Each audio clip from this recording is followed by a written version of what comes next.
ఆడపిల్లలకి మరియు వాళ్ళ పేరెంట్స్కి ఒక క్షణము ఈ ఒక వీడియోని చూడాలని చెప్పి నేను కోరుతున్నాను.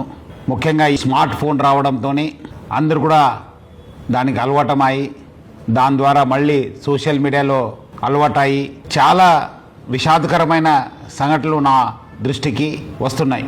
వాళ్ళు కథనాలు చూసిన తర్వాత చాలా అంటే చాలా బాధ అనిపిస్తుంది.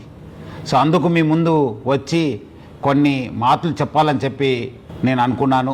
ఆడపిల్లలు చాలామంది ఈ స్మార్ట్ ఫోన్స్ అలవాటు అయిన తర్వాత ఎవరో ఇన్స్టాగ్రామ్లో లేదంటే ఫేస్బుక్లో లేదంటే వాట్సాప్లో ఏదో రిక్వెస్ట్ పెట్టి ఆ రిక్వెస్ట్ పెట్టే ముందు అందమైన ఒక అబ్బాయి లేదంటే ఫేక్ ఫొటోస్ యూజ్ చేసి లేదంటే ఫిలిం స్టార్స్ ఫోటో యూజ్ చేసి వాళ్ళు డీపీ పెట్టుకోవడము, మన ఆడపిల్లలు వాళ్ళ ఒక రిక్వెస్ట్ని యాక్సెప్ట్ చేయడము, తర్వాత వాళ్ళతోని చాలా చనువుగా ఉండడము జరుగుతుంది.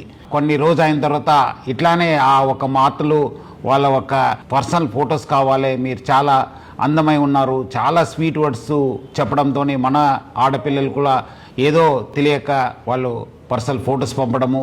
ఈ పర్సనల్ ఫొటోస్ పంపించిన తర్వాత దాన్ని ఆనే అబ్బాయి చేతిలో పెట్టుకొని ఒక రాక్షసుడిగా తయారవుతున్నారు. ఆ ఒక ఫొటోస్తోని బ్లాక్మెయిల్ చేయడము, లేదంటే నాకు ఫిజికల్గా కలవండి అని చెప్పడము, లేదంటే ఈ మధ్యలో డబ్బులు కూడా మీరు నాకు పంపించాలని చెప్పి చాలామంది ఆడపిల్లలు దొంగతనం చేసి లేదంటే వాళ్ళ సంపాదించిన డబ్బులతోని వాళ్ళకి పంపడం జరుగుతుంది. అంతా అయిపోయిన తర్వాత పేరెంట్స్కి చెప్పక ఎవరు కూడా చెప్పక చాలామంది బాధపడుతున్నారు, చాలామంది వాళ్ళ ప్రాణాలను కూడా పోగొట్టుకుంటున్నారు. సో ముఖ్యంగా ఆడపిల్లలు మీకు ఏమాదిరూ అన్యాయం జరిగితే ఇమీడియట్లీ మీ పేరెంట్స్కి లేదంటే మీ ఫ్రెండ్స్కి లేదంటే మాకు పోలీస్కి సమాచారం తెలియపరచాలని చెప్పి నేను కోరుతున్నాను.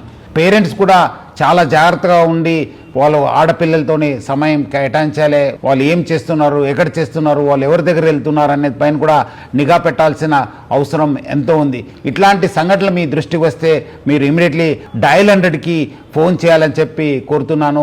మీకు ఎక్కడాದರೂ అన్యాయం జరిగితే మీ వెంట ఎప్పుడు కూడా తెలంగాణ పోలీసు, మీ వెంట హైదరాబాద్ సిటీ పోలీసు ఎప్పుడు కూడా ఉంటుంది. చాలామంది అబ్బాయిలు అనుకుంటారు మనము సోషల్ మీడియా వాడుతున్నాను, మనం ఫేక్ డీపీ వాడుతున్నాను, ఫేక్ నంబర్ వాడుతున్నాను, VPN వాడుతున్నాను అని చెప్పి చాలామంది అబ్బాయిలు అనుకోవచ్చు. కానీ వాళ్ళు ఎక్కడున్నా పట్టుకొని వచ్చే బాధ్యత తెలంగాణ పోలీసు మరి హైదరాబాద్ పోలీస్ పైన ఉంది. మీ అందరు కూడా తీసుకొచ్చి కటకటాల వెనక పెట్టే బాధ్యత మా పైన ఉంది. ముఖ్యంగా ఆడపిల్లలు అందరూ కూడా ముందు వచ్చి ఇలాంటి వాళ్ళపైన కంప్లైంట్ ఇవ్వాలి. అట్లానే పేరెంట్స్ ప్లస్ పిల్లలు అందరూ కూడా ఆడపిల్లలు జాగ్రత్త ఉండాలని చెప్పి కోరుతూ సెలవు తీసుకుంటాను. Thank you. జై హింద్, జై హైదరాబాద్ సిటీ పోలీస్.